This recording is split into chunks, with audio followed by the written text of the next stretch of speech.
براہ راست یہ چلیں آپ کو جامعہ بنوریہ جہاں پر دینی مدارس کی رجسٹریشن سے متعلق اہم میڈیا بریفنگ کی جا رہی ہے۔ قائم کرتے تھے اپنے ممالک کے اندر، تو یہ ایک سلسلہ 1978 سے لے کے آج 2024 تک یہ سلسلہ الحمدللہ جاری ہے۔ اس سلسلے کے دوران مشکلات کا بھی کافی سامنا کرنا پڑا اور کرتے تھے۔ ظاہر ہے جب آپ ادارے چلا رہے ہوتے ہیں تو ہر قسم کی مسائل بھی آتے ہیں، ان کو فیس کرنا ہوتا ہے۔ تو الحمدللہ جب 80s سے لے کے سن 2000 تک جامعہ بنوریہ کے اندر جو بیرون کے طلبہ تھے وہ آیا کرتے تھے، پڑھا کرتے تھے، مکمل تعلیم حاصل کرنے کے بعد اپنے ممالک میں جا کے وہ دینی خدمات انجام دیا کرتے تھے۔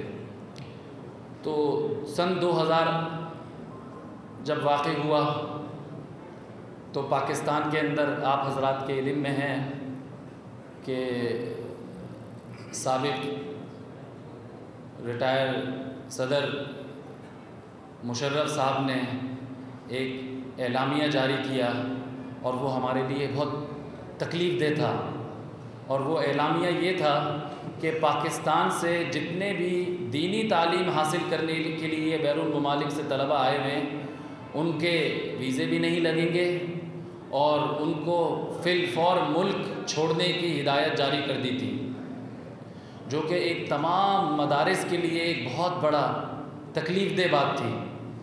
چونکہ یہ طلبہ جب اپنے ممالک سے یہاں پر دین کی تعلیم حاصل کرنے آئے تھے تو ظاہر ہے ان کے ذہن میں ایک یہ بات تھی کہ ہم دینی تعلیم حاصل کرنے کے لیے کس ملک کا انتخاب کریں، وہ پاکستان تھا۔ اور یہ جب پڑھ کر اپنے ممالک میں جایا کرتے تھے تو یہ سب سے زیادہ پاکستان کے ایمبیسیڈرز ہوتے تھے، ملک پاکستان کی سفارتکاری کرتے تھے۔ تو یہ ایک بہت مشکل اور عجیب مرحلہ تھا۔ تو اس مرحلے کے اندر بھی تمام دینی جامعات نے اپنے مدارس سے بیرون کے طلبہ کو نکال دیا گیا تھا، ظاہر ہے ملک کا قانون آ گیا تھا۔ لیکن الحمدللہ ایک ہمارے والد مرحوم مفتی محمد نعیم نور اللہ مرقدہ کی ایک محنت تھی، اور اس کے اندر مجھے اچھی طرح یاد ہے آپ صحافی اور میڈیا کے حضرات کا بہت بڑا سہارا تھا۔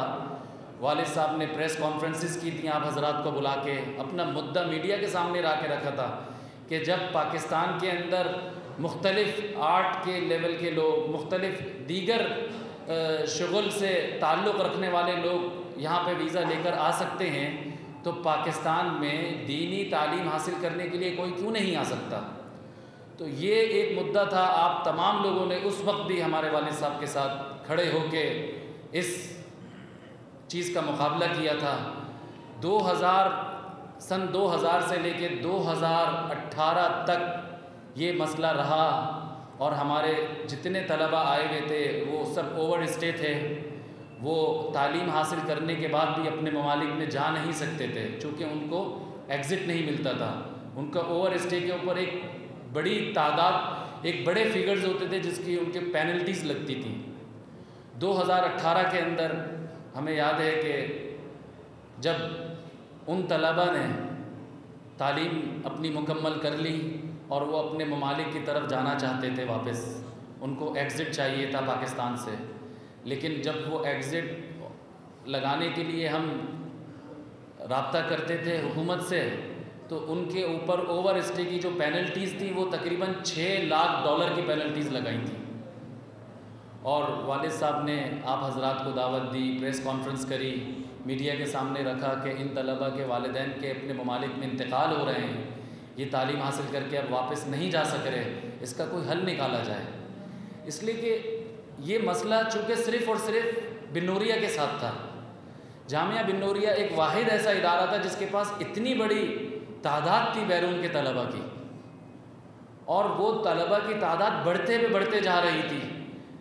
تو ایک ہم لوگوں کو اس بات کی پریشانی تھی کہ ہمارے ویزوں کے مسائل حل ہوں تاکہ یہ طلبہ اپنے ممالک میں آسانی سے جا سکیں یہاں پہ تعلیم حاصل کر کے۔ بہرحال 2018 اور 19 کے اندر حکومت کے ساتھ مذاکرات شروع کرے، حکومت کے سامنے اپنے مطالبات رکھے کہ ہمارے مسائل کیا ہیں، ہمارے چیلنجز کیا ہیں۔ یہ تو ایک سفارتکاری پاکستان کی ہو رہی ہے اور اس چیز کو روکنا تو بالکل بھی مناسب نہیں ہے.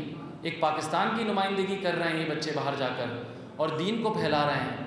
تو 2019 میں جا کے ایک معاہدہ طے پایا اور اس معاہدے کے اندر بہت ساری اور بھی کلوزز تھیں. اس کے اندر ایک یہ بہت بڑی شق تھی کہ مدارس کو سہولیات فراہم کی جائیں گی ویزوں کے اعتبار سے, کہ جو طلبہ بیرون ممالک سے پاکستان کا رخ کرنا چاہتے ہیں اور کر رہے ہیں ان طلبہ کو NOCs جاری کری جائے گی اور ان کو ویزے جاری کیے جائیں گے کہ وہ آرام سے تعلیمی ویزے کے اوپر پاکستان کے اندر آئیں, تعلیم حاصل کریں اور اپنے ممالک میں جا کے سرو کریں جا کے معاشرے کے اندر. تو جامعہ بن نوریہ کے چونکہ مسائل ایسے تھے کہ ہم تو اپنے وہ کہتے ہیں نا کہ اپنے گھر کے حالات تو وہی جانتا ہے جس کا گھر ہو. تو ہمارے حالات تو ایسے تھے, ہمارے پاس طلبہ موجود ہیں ہمارے پاس, تو ہمیں حکومت پاکستان نے ایک بہت اچھا ہمارے سامنے مطالبات رکھے کہ اگر اس کا طریقہ کار یہ ہے کہ ہم وزارت تعلیم کے ساتھ رجسٹریشن کروائیں اور وزارت تعلیم سے رجسٹریشن کروانے کے بعد آپ کے یہ مسائل حل ہو جائیں گے. اور میں حکومت پاکستان کا اس پہ شکریہ ادا کرتا ہوں. اور حکومت پاک ظاہر ہے جب آپ کسی ملک کے اندر کوئی اتنا بڑا دینی ادارہ لے کے چل رہے ہوتے ہیں تو آپ حکومت کے تعاون کے بغیر, حکومت کے ساتھ تعاون لیے بغیر آپ کا لیے چلنا اتنا آسان نہیں ہوتا. اور خاص طور پہ وہ ادارہ جن کا تعلق ہی داخلہ سے ہو, خارجہ سے ہو اور جن کا تعلق ہی وزارت تعلیم سے ہو, تو اس کے ہمارے لیے ممکن نہیں تھا کہ ہم وزارت تعلیم کے بغیر چل سکیں. اور اس کی دوسری وجہ ایک یہ بھی تھی کہ جامعہ بن نوریہ عالمیہ صرف پاکستان میں واقع نہیں ہے. جامعہ کی جو شاخیں ہیں الحمدللہ اس وقت پوری دنیا میں قائم ہیں. امریکہ کے اندر باقاعدہ ہماری شاخیں ہیں, 3 شاخیں ہیں. برطانیہ کے اندر ہمارا باقاعدہ اپنا سینٹر بھی ہے, ہم سے ملحقہ ادارے بھی ہیں. کمبوڈیا میں ہیں, فلیپینز کے اندر ہیں. دنیا کے مختلف ممالک کے اندر الحمدللہ جامعہ کے فاضلین جب جاتے ہیں تو وہاں پہ ادارے قائم کرتے ہیں اور وہ جامعہ کے ساتھ ملحق ہوتے ہیں.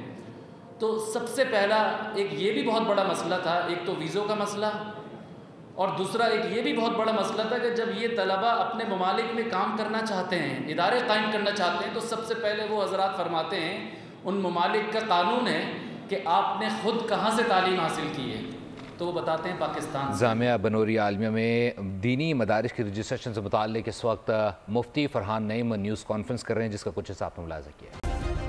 سبسکرائب کریں اور بیل دبائیں تاکہ کوئی خبر رہ نہ جائے.